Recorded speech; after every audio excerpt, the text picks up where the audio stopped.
Hello,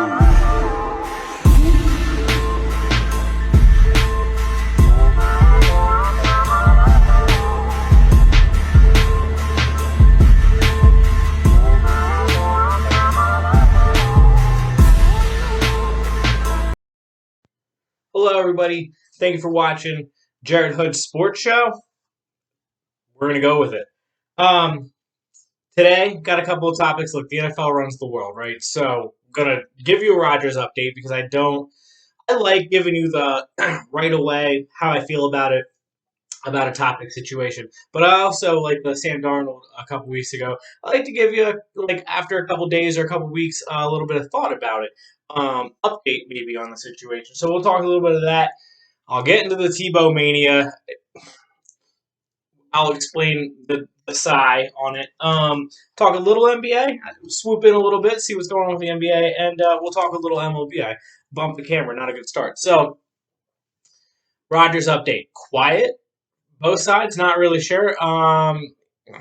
You could talk. You could hear that some of his ex-teammates talking, or some people maybe in the organization might say, haven't really heard a whole lot. So, of great value, I guess, there's some stuff out there, but to me, there has not been anything that I'm like, yeah, all right, we can tell where this is at. I guess Adam Scheffler walked it back a little bit. I don't know. He's claiming he kind of said that, or he kind of put it together himself. I don't know. But either way, it's clear Aaron Rodgers wants out, or I don't know if it can be mended. So that's the thing. We're at the stage of he wanted out. Now, are the Packers able to do the work, the legwork that they need to do to get to the point where Aaron Rodgers is like, yeah, I'll come back, and we'll just tell the media it was no big deal, and I overreacted, or whatever. I don't know, ignore it, whatever. But I look at it as they have to be at that stage, or they're at the stage of they're figuring out who they can get them to. To me, I like the Denver and the Vegas situation. The thought of either of them. I don't think it's a coincidence that them and San Francisco were the teams on his list because that he would have been okay with going to, supposedly. Because look at Denver. Look at Denver's wide receivers. Like even if they have to give a wide receiver up to get him, right?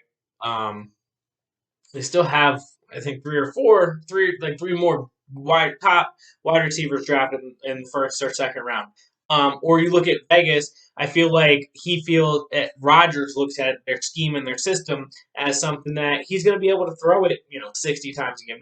That's a little much, but you know what I mean. I look at it as like one of those kind of things. So he's upset about a lot of things, and now the system isn't necessarily maybe he's not throwing as much. I don't know. He threw 45 touchdowns last year. He was the MVP. It's hard to think that he's upset with the system, but he clearly had people in mind that San Francisco runs the ball more than throws, but the other two teams, I think that Denver's in the direction of if they can get the right guy, the right quarterback, if they can get an Aaron Rodgers with those wide receivers, they're going to try to air it out. They're going to try to be like Peyton Manning was with them a couple years back.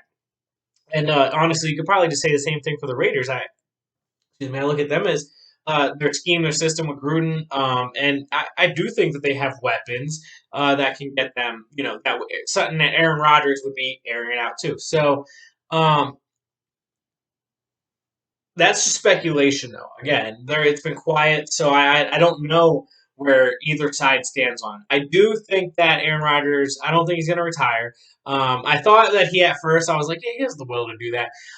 Apparently, he's got to pay a lot of $1 million back to the Packers if he retires. So I'm going to say he's not going to do that. So we're either going to see Aaron Rodgers in a different uniform, which I still think, if I had to put my own personal feeling on it, I think that's probably still more likely. Week 1, I said that last week or the week before that. Week 1, I did not feel he was going to be a Packer. I feel today more that closer. I still feel like it's at that time I was 75. Now I feel it's 65, but I still feel like he's going to be on Denver or Vegas. That's to me why it's quiet, because I do think they're working on something. I could see him coming back to be the Packers. Look, to be the Packers quarterback. He would be the first time to be the 17-year quarterback of the Packers, which is a historical thing. I think he wants to win another Super Bowl with the Packers to be above Favre. You know what I mean? So like he goes into that. I won, more championships than Favre. I'm already known to be as good, or if not better than him, and Favre and Bart Starr already. So like it's one of those that he could be the one who sets everything, and sticking with the Packers, being one of the last players we ever really see play with one team. I mean, look, Tom Brady went somewhere. Joe Montana, everybody talks about that back in the day, went somewhere. So like, I'm okay with players going other places. Like I said, I genuinely think he's going to be playing for another team. But I also can see the what would drive him and motivate him to come back and play with the Packers, because at the end of the day, you might not like the GM. You might be upset with how maybe the scheme, this, that, and the next thing, and the old coach and this, that, and the other. But at the end of the day, he seems like he enjoys playing for those fans. He seems like he enjoys playing for that historical, stature of a franchise. I mean, they are, to me, they were what what the Patriots were, or what the Patriots are. Like that's what the Super Bowl trophy's named after their head coach, like their first head coach that won a championship. In He won a Super Bowl and whatever, but it's a Lombardi Trophy. Like Vince Lombardi. I mean, you go on for days about them. So they're the Yankees of the NFL, and that's awesome. So it's another kind of stature for him. And why not? Like, why not? I understand why you would also see that side of it. Plus, you still got your boy Adams. Like, I mean, no, none of us is gonna argue. He's the man. And I get it. So he made it work with everyone else, but he can also convince himself again. I can make it work with everyone else, even though it does look a little more fun to play with one of those other two places, just because there is, as great as Adams is, there's a lot of weapons. Offensive line, though, I think Green Bay might have the best one, or they have the best, I think, overall run system, and it doesn't matter necessarily always who the guy is. I mean, it does matter, but I'll move on. Not get too far into the weeds. Let me add something to it. Sorry, not to move on to get too far in the weeds. It makes that division super interesting if he goes to Denver or Las Vegas, because you got Kansas City over here who they're on it. They're going to be on a tour. I mean, they're right. They're going to want to prove to everybody that yeah, we lost in the Super Bowl last year, but we're still the best. I mean, they're going to be. I think they're going to be something to obviously to be watching and afraid of. So you get Rodgers out there in that division with one of those two teams. I mean, that makes it really interesting, especially with I think the Chargers. I mean, that would really, I think, hurt the Chargers' chances. Like I think they would be the odd team out then. I think it's Rodgers' team and KC. But I like the Chargers' direction from last season. We'll see. New head coach. We'll see. Um, but like Kansas City is just the best team in the league. So like it makes that division very intriguing. Speaking of quiet, I guess before I move on to Tebow, Deshaun Watson, everything's been really quiet with that. And the reason I bring him up, I don't want to talk about the off the stuff, because if he really did any of that stuff, it's terrible, it's disgusting. And the reason I actually bring this up is because there was a report that the Eagles and the Dolphins are the two teams that would be favorited, like the most favorite to get Watson. Not, I mean, I really like Hurts. I'd like to see what they can do with him forward, but obviously, I mean, Deshaun Watson's great talent, but it's just I don't know. I don't want him to be the face of the franchise that I like. So it's definitely a conflicting thing. I don't even know if he'd want to come to Philly. You got to figure either whoever. And let me just take this sidebar. He's gonna be suspended or on the commissioner's exempt list or this, that, and the next thing. He's gonna miss games whenever he does, no matter how this ends at this point. So do you even want to really like give something up? Like I know how good and talented he is, but I don't know. I don't know. I don't know. They took a second chance on Mike Vick, right? So it's not out of the realm of possibility that they would do it as a franchise. Um, I don't know. It was out there, so I figured I'd just say it. But anyways, Tebowmania. Look, Nothing against Tim Tebow. He's a great person. I think he's a pretty good analyst. Um, he's a great speaker. If you ever heard him speak, like nothing against Tim Tebow. I like Tim Tebow. It's embarrassing and ridiculous that I think that he got the opportunity one. I mean, I get it. Like he's good, really good friends. If not, feels like family with Urban Meyer. Okay, I get it.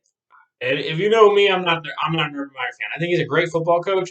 I think he's very tone deaf on a lot of things, like human wise. So this makes sense that human wise, he's just super like I don't understand what the big deal. What do you mean? It's just dude wants to play tight end. He's in the best shape of his life or something like that. It's what he said. Like I get it. He's super. Every pro athlete ever is super competitive. I think that's really annoying that they're like, this is going to be the most competitive guy around. 99.9% of the NFL players are really, really competitive. If he's one tick above them that much, great. But I don't know. Look, people thought there was special things that happened around him, and there was. Just unexplainable, awesome things that were happening around him when he was quarterback of the Broncos. But uh, he's not going to be able to block anybody. That would be my biggest scare. He could probably run some routes. He could probably catch the football. I'm sure he's in great shape. I really am. But I mean, to me, the whole locker room guy thing's a little outplayed because there's other roles for you to be in a locker room, just to be in the locker room. And I did see on Twitter somebody broke down the pension thing, which I thought was pretty interesting. Maybe Urban Meyer's doing it for a friend for the pension situation. That would make sense. But either way, then you got to play him like 3 or 4 games. And I don't see him making the 53-man roster. Like I don't really get I don't even know if he's signed yet, which is the other. We're making such a big deal about this. I don't really get putting him on the 90-man roster, but 53-man roster, I don't see him making it. I understand that they don't have tight ends that of note. I do understand. I only have ever heard of one of their tight ends. I understand. I don't disagree that they need to figure something out at that position. So I think a lot of people are going to give it a chance. To me, I'm just there's so many guys who, and I'm not saying he didn't work hard every day because I know he was playing minor league baseball, but there's so many guys who are actually in their physical. Look, let me put it this way. I can't find the example. I'm an exception to the rule for everything guy, right? Especially when it comes to sports. Like, there's always an exception to the rules. Like, yeah, this happened. There's going to be that one off. Especially in today's sports, it feels like every day there's like, this never happened before. Triple doubles with Westbrook. We'll talk about that in a little bit here with the NBA. But so to me, like there's always that one like, oh, we never thought that was gonna happen and it happened. That one off. But I can't find the example or the exception for this Tebow situation. I just can't. And so that's why I'm also kind of like, well, there's nothing to me that really backs it up. And I feel like it could hurt the locker room more than help the locker room. I don't know. He's polarizing. Um, People love him. People hate him. I don't know if anybody really hates Tim Tebow. I think they hate that he keeps getting these. People think the baseball thing was an unjust opportunity. I don't know if that was an unjust opportunity. I've never actually really got to see him play baseball. It didn't look great for a little, a couple clips I saw. But worse things have happened in minor league baseball. I wasn't super like upset that he got the opportunity there, even if it was unjust. I mean, but yeah, I mean, if he makes 53-man roster, all right, we're talking about he's taking a roster spot away from somebody that might be unjust if he doesn't cut it, and it's almost gimmicky, which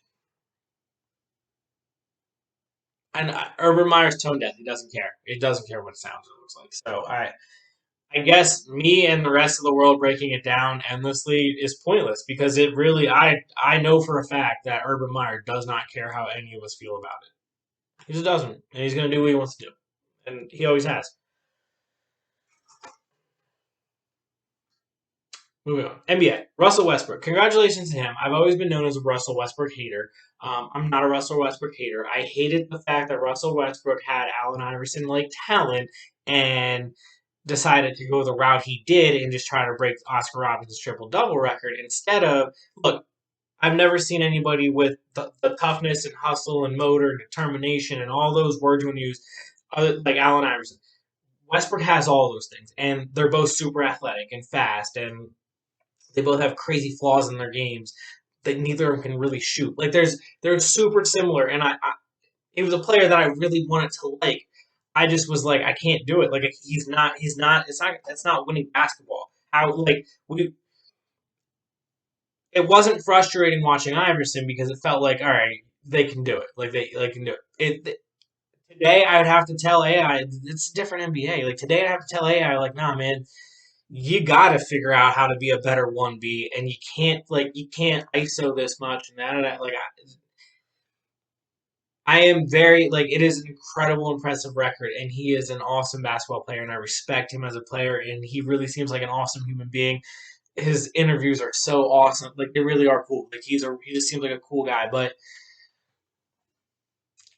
it's just not winning basketball. And Bradley Beal's figuring out how to win some games with him here as of late, but not going to be a top 8 seed. If they get in, it's going to be because of the play. It's going to be because of the play-in stuff, and it's just like gimmicky, you know. We'll stick to these. I was going to go talk about the Lakers in a second, but we'll stick to these. Look, the Sixers, Nets, and Bucks feel like the 3 teams that have a real chance. I'm not going to count the Heat out.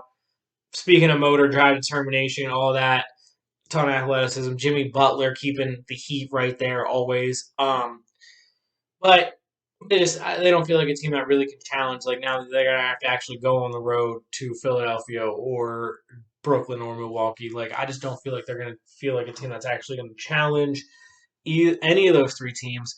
Um, I mean, I feel like the Sixers have as good a chance as anybody, any either of the other 2 teams. The thing I think would give them the edge above at least the Nets is the Nets have only played 7 games together with their big 3. They can win with just 2 of them. I do think that they can actually get to the finals with just 2 of their. With if say KD or Harden or Kyrie go out, I think that they can still get to the finals if 2 of those three players are still playing. Don't know if they can get to the finals with just one of them. I think that roster's probably not good enough for that. But I feel like the Sixers. Look, here's the thing with the big 3. Even with the big 3 are playing together, I feel like the Sixers have a chance because big 3 only played together 7 times. Crazy awesome offensive numbers. Like they click right away when they go on court. Their defense though is historically bad, and in the playoffs, historically bad defense doesn't work. Like it doesn't matter how good your offense is. Historically bad defense will always just that's going to end you over historically good offense every day. Um, so not worried about it from that sense. They haven't played together enough, and I think that maybe in the next couple of years because the contracts are a couple of years long. I think in the next couple of years they might get scary. Like they might start building more pieces around them. Blake Griffin, you know what I mean? Figure out he's figuring it out, but figure out a role for him. I can go on and on, but either way, so think the Sixers can take them for that. Bucks, I mean, get them down. Just get them down early. They don't really come back from behind well. So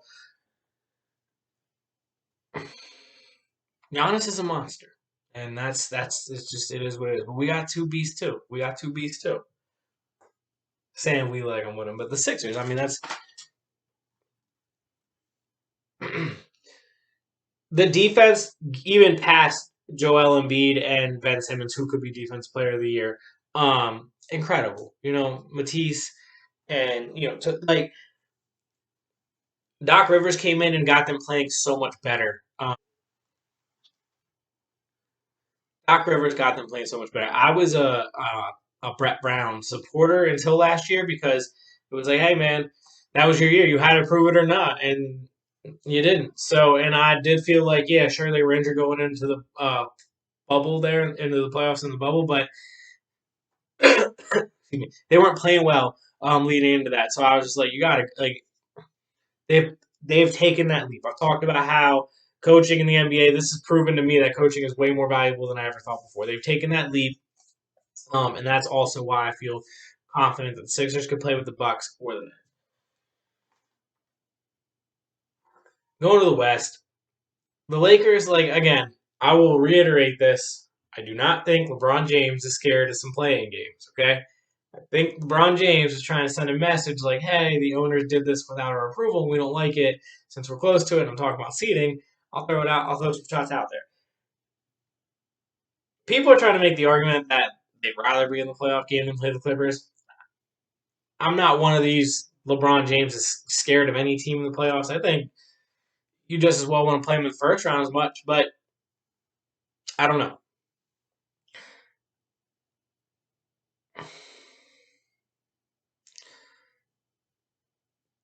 Clippers Clippers are good. Down the stretch they have not been good. They don't they don't play the total like they don't gel necessarily.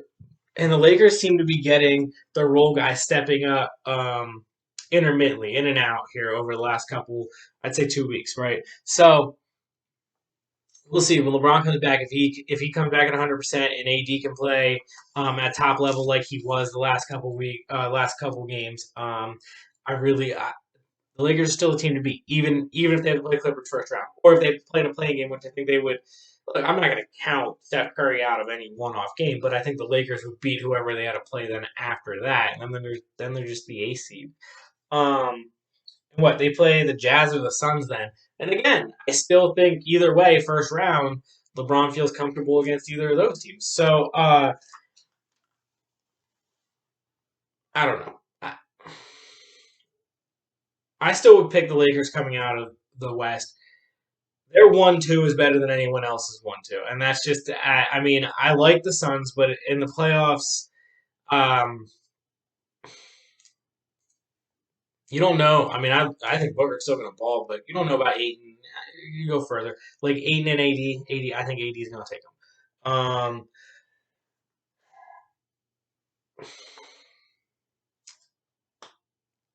The Jazz, no. I mean, I get it, but their 1-2 is still not as good. And like Denver, Jamal Murray being hurt, no chance. Like it just seems like no matter where the Lakers end up in these standings, they're going to be just fine, and I think they're going to figure out their way to the finals out of the West.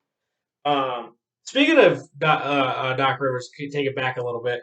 Coach of the year. I mean, can he at least get some consideration? I heard some people talking over the last couple of days, and his name's not even been thrown out there. I'm like, hey, well, what? Wasn't Boston supposed to be a top three seed? And weren't the Sixers supposed to be like maybe four? Like, what's up? Sixers definitely one seed, and I don't. My man Embiid should be the MVP. I've stated that. So, and defense player of the year, let's give it. Like, let's go. But again, I don't care about regular season award. Let's go to the playoffs. Let's see. I said it in the beginning of this season. I really just wanted to fast forward to the playoffs in basketball this year because of how good the Sixers were. Like, I was just like, yeah, like this is. And now we are on the precipice. We are there.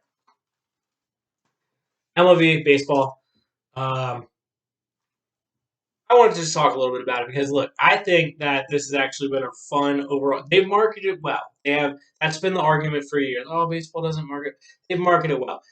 The issue with marketing it is now people are starting to notice that it's not necessarily the best sport. Like I mean, people are complaining about it's just strikeouts and home runs. Yeah, I mean, welcome to baseball. It's just strikeouts and home runs. Yeah, yeah the athletic thing happened there too, where everyone is now just super athletic and can do either throw a million miles an hour or hit the ball a million feet. Like, yeah, it happened there just like it happened in the NBA and the NFL and hockey. Like, yeah, they're bigger, faster, stronger. Like, just naturally.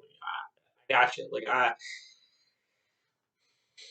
people are like, I'm, I'm from the generation where the bunt and the shift and like the shift was this is way too much shifting from the I'm right that last couple years where like bunting and stealing and hit and runs were still a thing, um, which they still are a thing, but they're just not they're people are like, oh, they need to be used more. The opportunity to use them is not there. Like people, I do agree that sure, one out of every 3 or 4 times that I would do it if I was a manager, it is not being done more than it was maybe 10 or 15 years ago.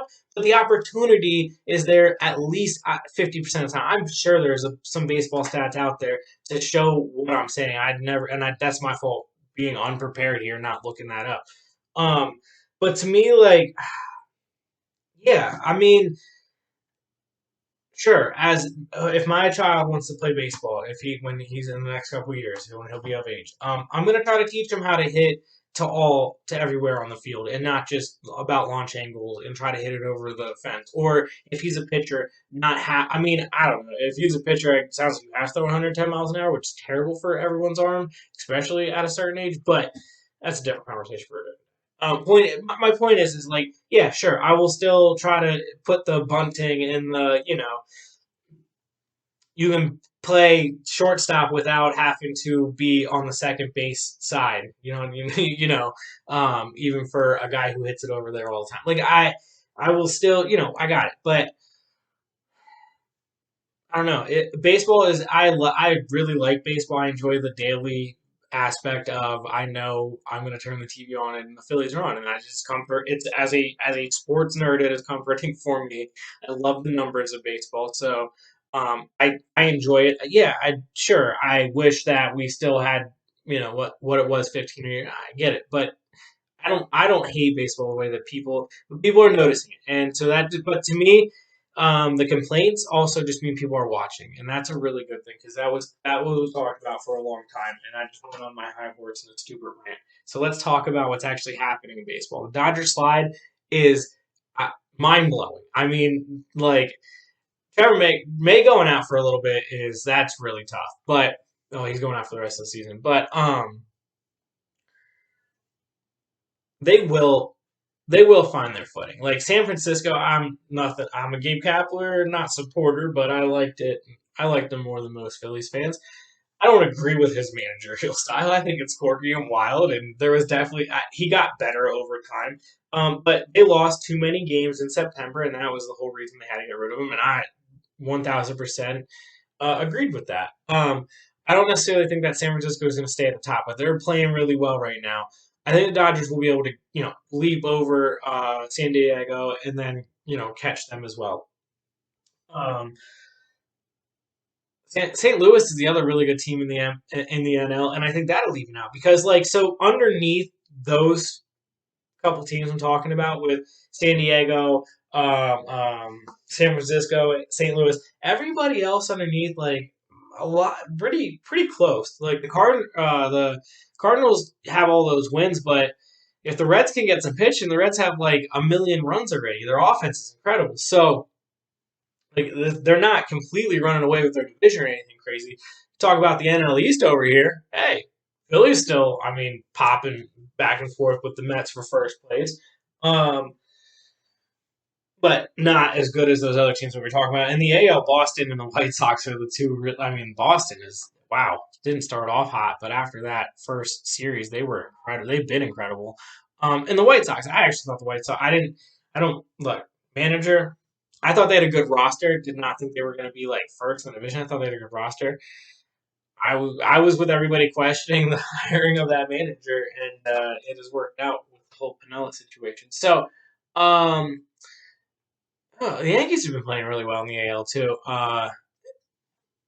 But parity, I think that we're obviously barely a month and a half into the season, so that's always good. Like everyone's still always really close then, but um, right now everybody seems closer at today than usual, and that's not just because of the NL East that I pay attention to. I really feel that way looking at the rest of the standings. Um, so we'll definitely be talking more baseball. We'll definitely be talking more football. I'll keep you updated on how I feel about that Rodgers situation, when things happen, and whatnot, and other big news that happens. So thank you for watching. If you liked it, please comment, share, let everyone know, and like it. So hey, Jarrett Hood.